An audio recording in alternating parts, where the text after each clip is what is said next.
ವೃತ್ತಿಯಿಂದ ವೈದ್ಯ ನಾನು, ಆದ್ರೆ ನಾನು ನಿಮ್ಗೆ ತಾಯಿ. ನನ್ನ ಹೆಸರು ನಾಗಲಕ್ಷ್ಮಿ. ಇಲ್ಲಿ ನಿಮ್ಮ ಗುರಿ ಏನು ಅಂತ ನನ್ಗೆ ಒಬ್ಬೊಬ್ಬರೇ ಹೇಳಬೇಕು. ಒಂದು 5 ಜನ ಹೇಳಿ, ಮುಂದೆ ನಿಮ್ಮ ಗುರಿ ಏನು? ಅಷ್ಟೊಂದಲ್ಲಿ ಯಾರಿಗೂ ಗುರಿ ಇಲ್ವಾ?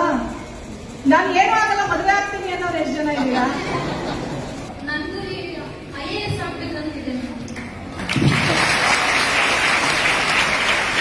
ನಿನ್ ಗುರಿ ಏನವ?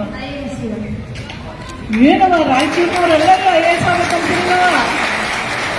ಪರ್ಟಿಕ್ಯುಲರ್ ಆಗಿ ಇಂಥದೇ ಸಬ್ಜೆಕ್ಟ್ ಇಂಥದೇ ಟೀಚರ್ ಆದ್ರೆ ಅವರು ಎಲ್ಲ ಕರೆಕ್ಟ್ ಬಂದಿರ್ಬೇಕು. ಆ ಸಬ್ಜೆಕ್ಟ್ ಬಗ್ಗೆ ಎಲ್ಲ ಫುಲ್ ಇನ್ಫಾರ್ಮೇಶನ್ ಅವ್ರಿಗೆ ಇರ್ಬೇಕು. ಅವರಿಂದ ನಮ್ಗೆ ಇನ್ಫಾರ್ಮೇಶನ್ ಫುಲ್ ಕಲ್ತ್ಬೇಕು ಅಂತ ಟೀಚರ್ ಬೇಕು ನಮಗೆ. 10 o'clock is morning, 10 AM is going and 5 PM and all is coming back. ಪ್ರತಿದಿನ ಪ್ರತಿದಿನ if thundering happening, little bit if wind is blowing, then correct they are going up. And people are suffering for lower buses so much. Buses ಮಾತಾಡ್ತೇನೆ. Next madam, ನಮ್ಮ ಊರಿಗೆ bus ಬಂದರೆ ನಿಮ್ಮ ಊರಿಗೆ bus ಬರುತ್ತಾ ಬರಲ್ವಾ? ಬರುತ್ತೆ ಮೇಡಮ್, ಟೈಮ್ಗೆ ಬರಲ್ಲ. ಹೌದಾ?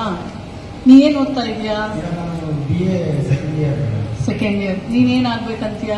ಮೇಡಮ್, ನಾನು ರಾಜಕೀಯದಲ್ಲಿ ಬರ್ಬೇಕು ಅನ್ಕೊಂಡಿದ್ಯಾ? ಒಬ್ಬನಿಗಾದ್ರೂ ಚಪ್ಪಾಳೆ ಇರಲಿ.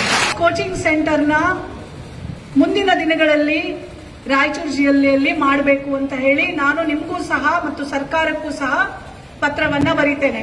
RTC ಬಸ್ ಸ್ಟಾಪಿಗೆ ಬಂದಿದ್ದೀನಿ. ಇಲ್ಲಿ ಆಲ್ರೆಡಿ ಪೇಪರ್ಗಳಲ್ಲಿ ಬಂದಿದೆ, ನ್ಯೂಸ್ಗಳು ಮಾಡಿದ್ದಾರೆ, ನಮಗೂ ಸಹ ಕಂಪ್ಲೇಂಟ್ಗಳನ್ನ ಕಳಿಸಿದ್ದಾರೆ ಆಯೋಗಕ್ಕೆ. ಹೆಣ್ಮಕ್ಳು ಹೋಗೋ ಶೌಚಾಲಯದ ಮುಂದೆ ಒಬ್ಬ ಗಂಡಸನ್ನ ಕೂರಿಸಿರ್ತಾರೆ ಯಾವಾಗ್ಲೂ. ಅವನು 10 ನಿಮಿಷಕ್ಕೆ ಒಂದ್ಸಲ ಬಾತ್ರೂಮ್ ಒಳಗೆ ಹೋಗ್ತಾನೆ, ಹೊರಗೆ ಬರ್ತಾನೆ, ಕ್ಲೀನ್ ಇದೆಯಾ ಇಲ್ವಾ ಅಂತ ನೋಡಕ್ಕೆ.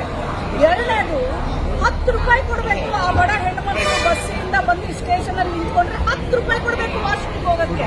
ಅಧ್ಯಕ್ಷರಿಗೆ ಮತ್ತೊಮ್ಮೆ ಪ್ರೀತಿಪೂರ್ವಕವಾದಂತಹ ರಾಯಚೂರು ಜಿಲ್ಲೆಯ ಎಲ್ಲಾ ಹೆಣ್ಣು ಮಕ್ಕಳು ಮತ್ತೆ ಗಂಡು ಮಕ್ಕಳಿಂದ ವಂದನೆಗಳು.